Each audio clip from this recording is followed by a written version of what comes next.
Hi everyone, my name's Colin Brown. I had a gambling addiction for 25 years and I'm starting this podcast to try and raise awareness around the addiction and create change. Society has got us believing that gambling is only harmless fun.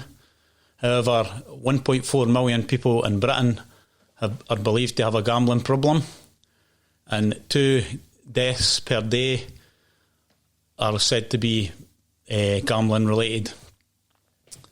In January 2023, it was announced that gambling was a public health concern. This is due to the nature of what gambling's all about. It doesn't just affect the person that's gambling, it affects their family, their friends, their kids, their husbands, wives. It affects everybody because it's you could literally lose your life or life savings within a couple of minutes.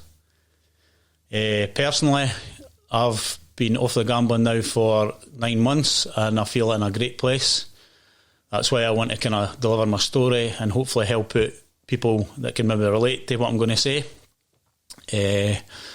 One of the big things that helped me was listening to podcasts. First listened to a James English podcast and I related to a lot about his story, about how he was when he was gambling and whatever, and how he's changed his life around, and just you get a bit of self-worth back, just realising in podcasts what people are talking about. One of the big things I want to focus on is young people. So I think the next generation are just going to go into the same kind of spiral as I did, or certainly some of them will, and I want to make a difference and try and stop that from happening. A stat I read earlier this week was 31% of 11 to 16 year olds had gambled within the past 12 months, which is a ridiculous stat because you're not able to gamble until you're 18. So there's obviously change needed, so hopefully I could drive some change in that kind of area. I'll just go back to the start. Can I give you my story when I grew up and how I got involved with the gambling? So I grew up with my family. It was an old school set up. My dad had his own business. He worked all the time. Mum brought up the kids. Had a really good upbringing. My mum, let us say, she would do anything for us. She was the glue of the family, kept us all together, and my dad brought the money in, basically. I always had a really competitive streak in me. I loved football, badminton, snooker, things like that, and I hated getting beat. Anytime I did get beat, I was crying or breaking rackets, and I just didn't like it. It was something I didn't deal with. I didn't deal with very good. I didn't address as well, which I brought into my gambling life, as I'll explain later. So when I was younger, I had a paper round, maybe a 15-year-old, used to get $4.50, and all my mates used to arrange to meet and go down to the amusements. So we went down to the amusements, and I never really wanted to gamble. Even when we went down, I just used to watch them. But one day, one of the boys put his money in the machine, and the way the machines worked back in the day was a certain amount of money would go in, they would eventually pay out. So I put 50 pence in this machine, and I won £4.80, I'm sure it was. And I remember getting on the board, which is the feature it's called, and I got on, and you've got all the flashing lights and the music, as you're going round the board, and the heart's racing. You're thinking, am I got to win? Am I not got to win? And let's say, lucky enough, or unluckily enough, I won that day. So for one of the only times in my gambling life I went home with what I won, sat in my bed, counted out what I had. So I'd basically doubled my money that I made for my paper round. Buzzing, still adrenaline running through my body, loving it. Thinking, I can't wait to go back down next Sunday. So next Sunday came, and it went on for a while. We'd go down every Sunday, and 9 times out of 10 I would come home with nothing. You'd maybe get your ups and downs, but that's the way that gambling works. So that was just my life when I was young, maybe 15, 16. As we got older, my mates got full-time jobs, so they kind of had more access to money, so they were what I go down during the week to the amusements. I only had my paper round, so I didn't have enough money. I hated watching them gambling. So I remember going home one night, I knew my mum had a vase in the kitchen that she kept money, and I just I thought, come on, I'll take a couple of £, that machine's going to pay out.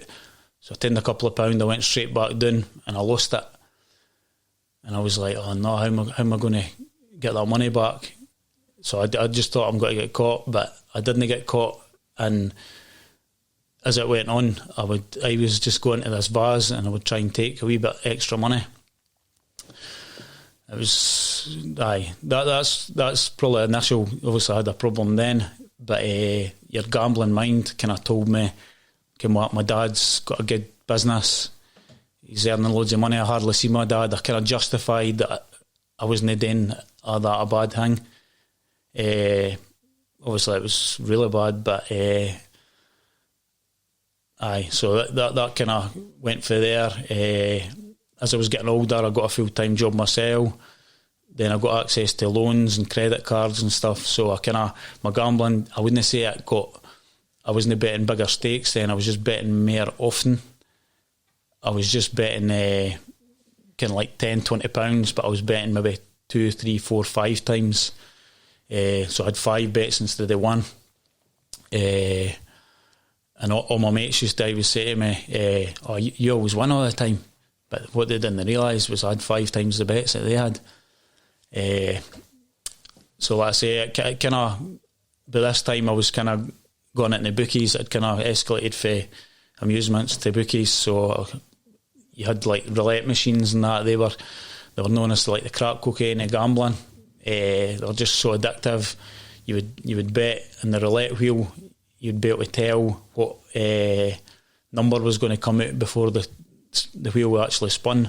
And so I'd be like, oh, that's got to be number 4. And they'd be like, how do you get that? It's like, because I'm just absolutely mad for it. I was mad for the betting. And it was just, it wasn't, I was obviously going down a bad path then. I'd kind of spent on my loan sort of thing. I was getting bank charges. I knew that all these charges were going to come through the door. I remember going to there was a co-op and I had like 50 pence in my account, so I'd get like a packet of chewing gum and £50 cash back, knowing I would get charged £30, but I didn't care. As long as I was getting a bet, that was automatic. I didn't bother, it was getting charged. So that kind of tells you initially kind of where I was with the gambling. So eventually it was coming to a head. I was getting like 9 letters through the door a day with bank charges. I remember like phoning in sick to my work because I knew that these letters were coming, and I'd wait in the post wait in the window in the post delivering the letters. I'd run and get the letters so that mum couldn't see it, but eventually I was going to get caught because it was obviously escalating. So mum found out, and basically she pushed me through the doors of Gamblers Anonymous when I was 18-year-old. I didn't want to be there, but obviously needed to be there.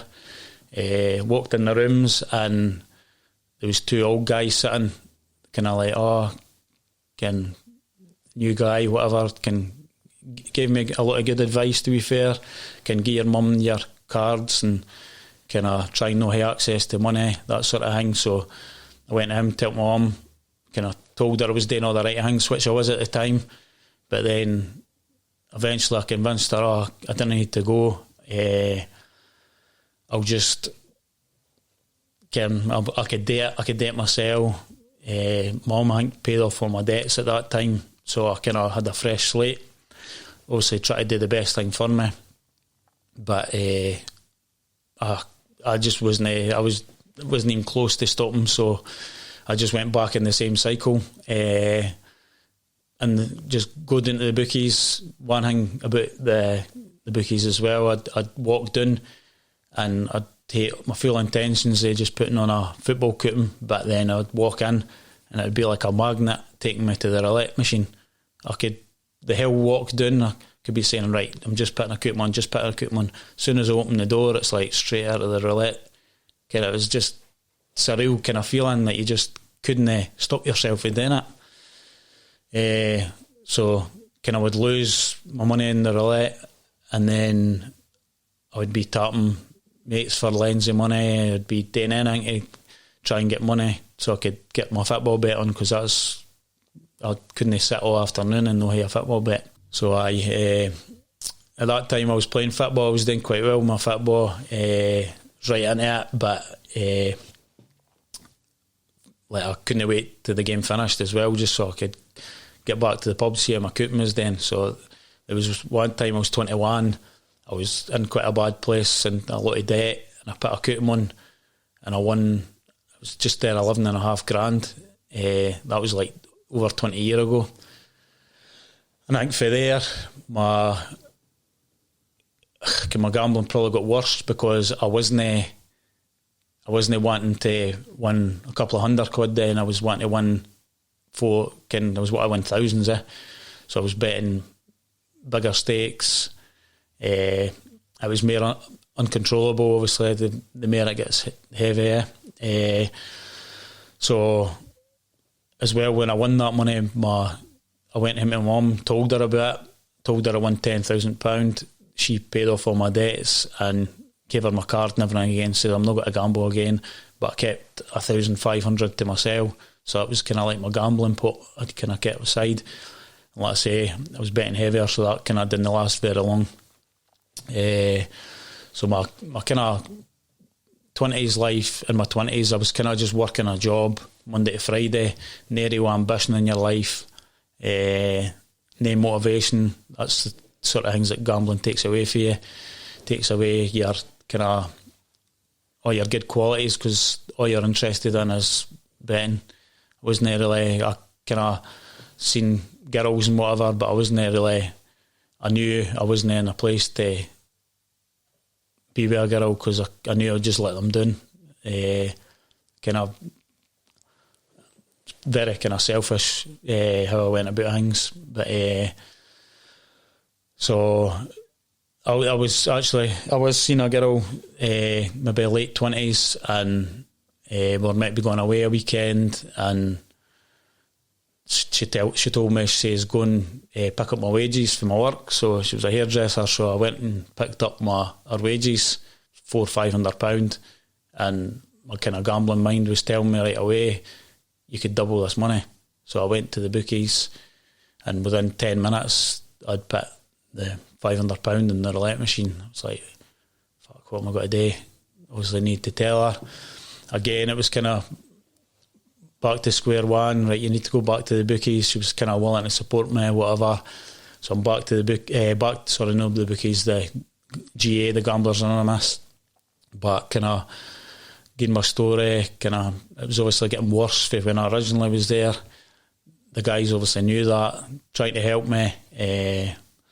But again, I didn't think I properly accepted it by then. So by that time, I didn't really want to, I wasn't seeing myself going anywhere with my work. So I left my work, I left my full-time job, and I went to work in America for a summer. So it was at a summer camp, I was like a football coach. So I flew out to New York, and most people when they go to New York, they'd be straight down to Times Square or whatever. I was straight off the plane looking for a casino, but what I didn't realise was that America a lot of their states were like banned for casinos and that then. Didn't have any place that you could gamble. I hated it. That's all I wanted to do. I didn't really want to go out drinking and enjoy myself. I just wanted to gamble.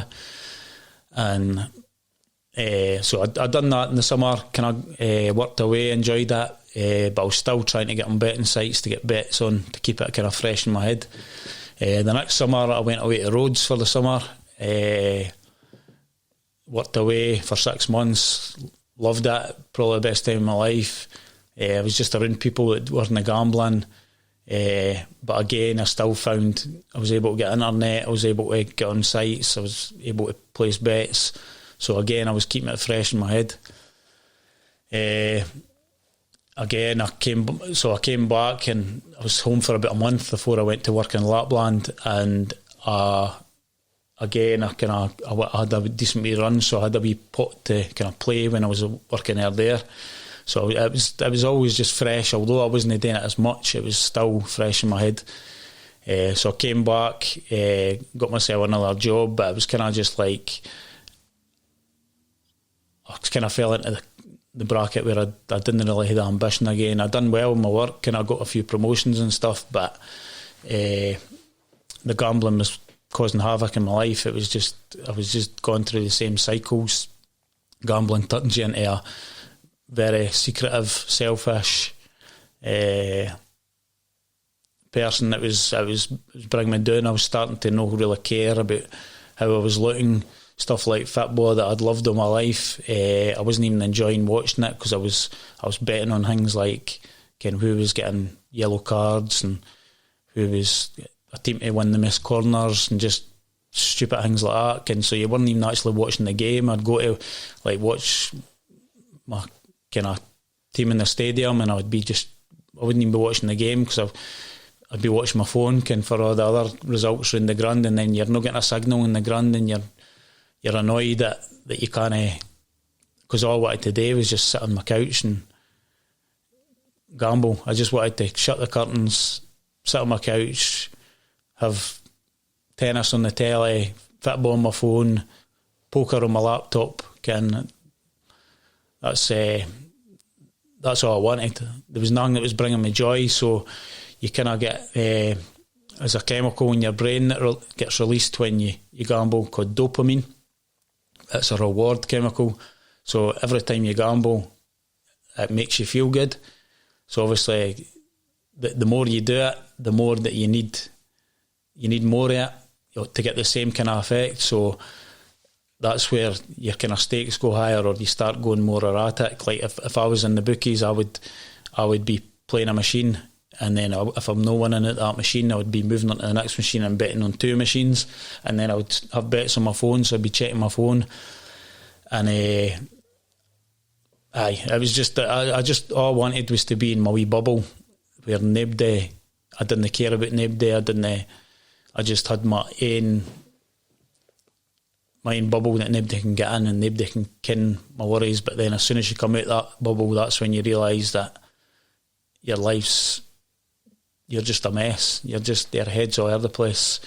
You're kind of having the dark kind of thoughts that I'm not going to get out of this. Like I've said, I went to the GA, I think about 6 or 7 times, and the last time I went in, one of the guys that was there when I first went in, he was like, "Oh," I went through the doors and he started laughing, and I was like, "What are you laughing at?" He's like, I knew that you'd be back," and I was like, "Well, laughing at me is not going to help me. I'm in a bad place, sort of thing." And he was like, "Well, you need to stay here. That's the only way that's going to stop you." And I was just like, "Well, no, if I'm sitting with people like you, that's clearly obviously getting a kick out of me coming back." So I kind of thought there needs to be more to this. There needs to be other options.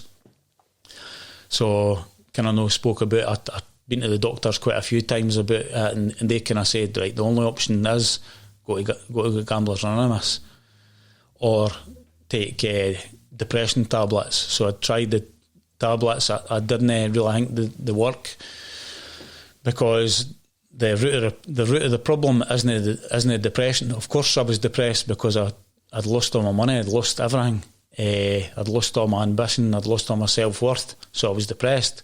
But that wasn't the root of the problem. So the root of the problem wasn't getting dealt with, it was only putting a plaster at it.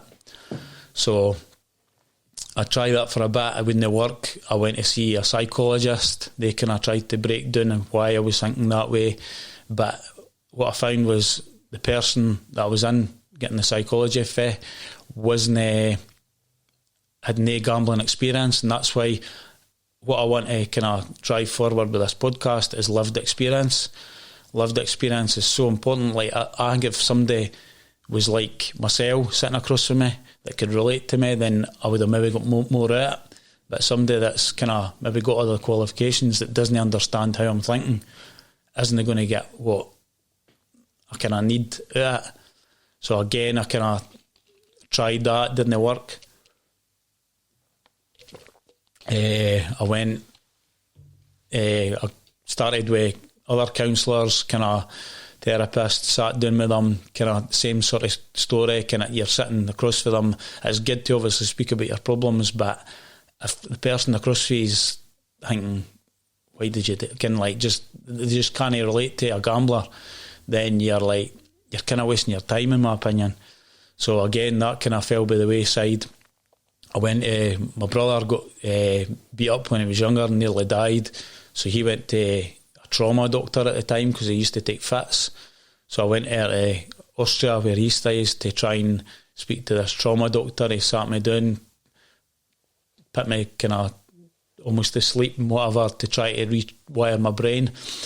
But I think all the things that I've tried have worked to an extent, but they've no been the solution, if you know what I mean. So I've kind of always been trying to find that wee bit extra. I would say since I was about 30, I've known I need to stop gambling, but I've kind of, I would say I gave up. I always told, can you're powerless over gambling and you can't do nothing about it. And I kind of accepted that. I kind of accepted that my life had become unmanageable and I wasn't able to fix it. So that's where you kind of think, you're thinking there's no way out. You can't keep letting the same people down time after time. You're feeling so low because you didn't see light at the end of the tunnel. So I didn't really, I was kind of obviously in a bad place. Eventually I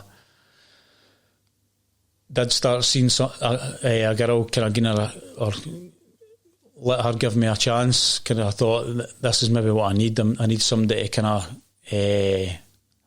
be in my life that can maybe make me see that there's more to it. So I was seeing her a while and everything was great. But then we got a house together, and then I wasn't on my own, so I couldn't hide all the things that I was doing. I would have betting slips in my pocket. She would be wanting maybe book a nice holiday, and I'd be like, no, that's too dear.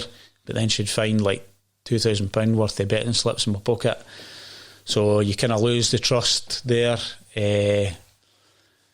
With that, like I say, every girl I have been with, I've never cheated on them, but 9 times out of 10 the trust goes because of the gambling. It's just because you tell them lies about that, you're probably capable of doing anything, which I understand. But gambling is so powerful. You can't really explain that unless you've been in the kind of shoes. It's a powerful illness that needs proper kind of prevention and awareness around it. That's kind of why I'm here doing this today. But so anyway, I would say by this time my gambling got totally out of hand. I would be, for the moment I woke up in the morning, I would be thinking about gambling, I'd be studying gambling, I'd be having bets on that was checking, I'd be like that until I went to sleep at night. And a lot of time I'd be sleeping at 4 a.m. because I'd be up all night playing poker. So I wouldn't be getting enough sleep. It would just be constantly in my brain. That would be all I was in it. I was just, I didn't get enjoyment out of anything else. Like all the things that I enjoyed in the past, going out with my pals, playing football, playing other sports, just days out, whatever. I didn't enjoy it. The only thing I was getting the dopamine reward from was the gambling. So I kind of just gave into it all the time. Kind of thought that's just the way that I kind of accepted that's the way my life was, and it was going to come crashing down soon. So by that time I banned myself for all the online bookies and all the local bookies, but I'd still trying to go into the local bookies and place bets, and sometimes they wouldn't say you're banned, but sometimes they would. But there was kind of like the embarrassment about it, because you would do anything to get a bet on. Like, I would drive to Edinburgh, Dundee to get bets on. I would get mates to put bets online for me. I would they can know how bad my problem was. I wouldn't be betting £20, I'd be betting £500,000, transferring them the money, and they'd be like, you're nuts. But then they knew exactly what it was like. So by this time I was trying to source out somebody else that could put bets on for me. So I found a guy in England, and I basically just went on the gambling account and screenshotted what I wanted to bet on. I would transfer him, and I remember very first time I sent him money, it was like £3,000. I'd never met the guy in my life. It could have been anybody, but I just wanted to gamble so much that I was willing to take the risk. So I ended up doing pretty well, got a 20,000 in my account or whatever, and I was kind of like, go and send me money, and he would send some money, but it would only be a couple of thousand or whatever, and then I'd be like, right, what's happening here? So he was obviously just, he was preying on the gambling addict, which that's what kind of bookies do in general. They kind of prey on addicts. Like I say, I'm banned for everywhere they now, but I still get text messages to my phone try to get me to sign up to this casino, that casino. I mean, how's that? That's just morally wrong, that somebody's saying that they're accepting they've got a problem, they're doing something about it, yet I'm still getting bombarded by messages to try and get me to gamble. Right now, or I'm in a really good place, so I'm not even tempted with that. But if I'd got them 2 weeks into when I was trying to stop, would I have gave in? I don't know. Every chance I would have. Like I say, there just needs to be more.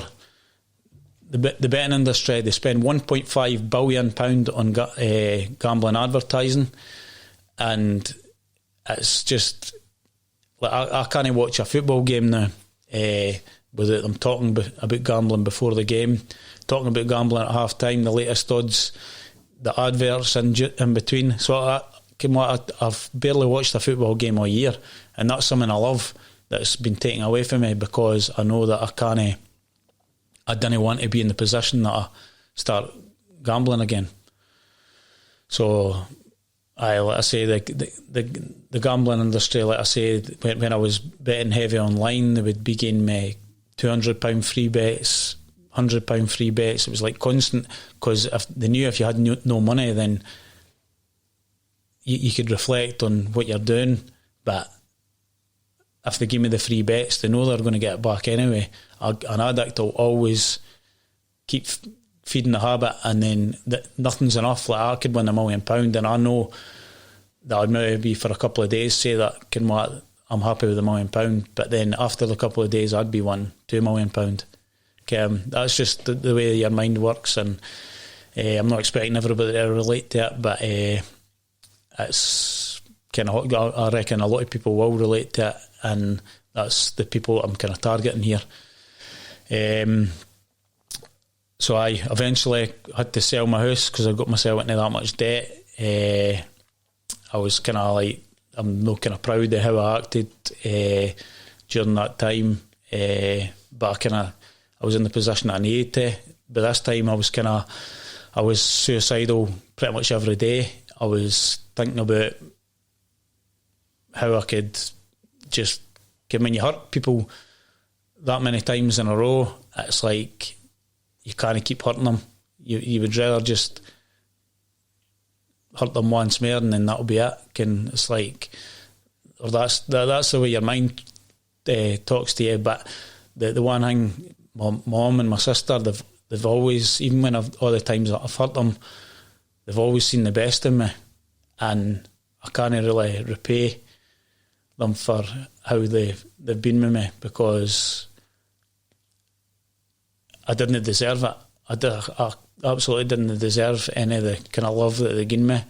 But and if they did turn their back on me, would I be here now to tell the story? I don't know. But that's just kind of speculation. So, aye. So what I'm kind of wanting for this podcast is, like I say, I want to drive it that I want to get guests with lived experience that could kind of give you different angles to help people that maybe didn't want to go to Gamblers Anonymous meetings or whatever. They kind of want to, they're maybe scared to go to meetings, they're maybe not accepting they've got a problem. That's probably one of the big things. I think a lot of people have got problems and they're hurting people, but they didn't accept it. I didn't accept it for 10, 15 years, so I could totally relate to that. But end of the day, it's just going to get worse, and you're hurting the people that you love. So in an ideal world, I've got kind of short and long term goals. Obviously, my short term goals is to build this podcast up into so that people could relate and people could watch it. And long term, I'm kind of wanting to possibly deliver talks to kind of youth football teams, even like kind of academy teams, because they're just growing into the same bracket as every other generation, and gambling's getting worse. It's just like a new recruitment for the betting industry. It's getting worse, if no better. And I think they need more people like myself speaking out about it. And I want to drive that forward. Awareness and prevention is one of the main things that I want to kind of work towards. So like I say, I've been off the gambling now for 9 months and in a really good place. I've worked kind of hard at myself. I've kind of put a lot of time and like invested in myself, and looking at how to kind of rewire the brain, so you're thinking differently. Just try to get that self-worth and self-awareness back. One of the big things that I kind of struggle with past couple of years is the kind of regret and the you're kind of walking around with all the people that you've hurt, and you can't make amends to them and whatever. But again, that was another thing that done for the James English podcast, was said to read the book The Power Is Now, and so I read it, and it kind of tells you in that the regrets in the past, you can't do anything about it now. The only way that you could change the past is how you are in the present. And like it's just in the future as well. If you think about the future's just dreams, unless you get everything right the now. So I've tried to kind of no regret the things I've done in the past, which is hard because, like I say, I've hurt a lot of people, and especially my family. And I just, as long as I get myself right the now, I know that everything else will fall into place. So that is one of the big things that I'm kind of focusing on, just get myself right the now, and everything will be good.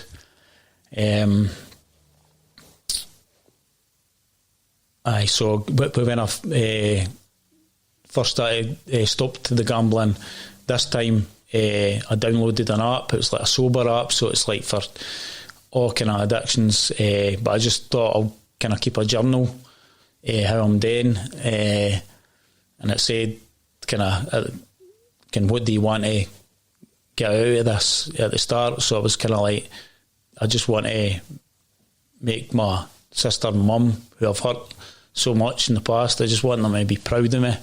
I used to think that I could make them proud of me by winning football games or cup finals and whatever, but realistically they probably were proud of me, but all they wanted, I remember Mum saying to me, she's like, all I want can birthday times and everything, all she wanted was make it better. And that's kind of aye, like I say, if I keep myself doing what I'm doing, I'm sure she'll be proud of me. So going forward, I want to kind of help loads of other people, and hopefully this podcast will go out and people will be able to relate to it, and we could kind of build for there. Thank you.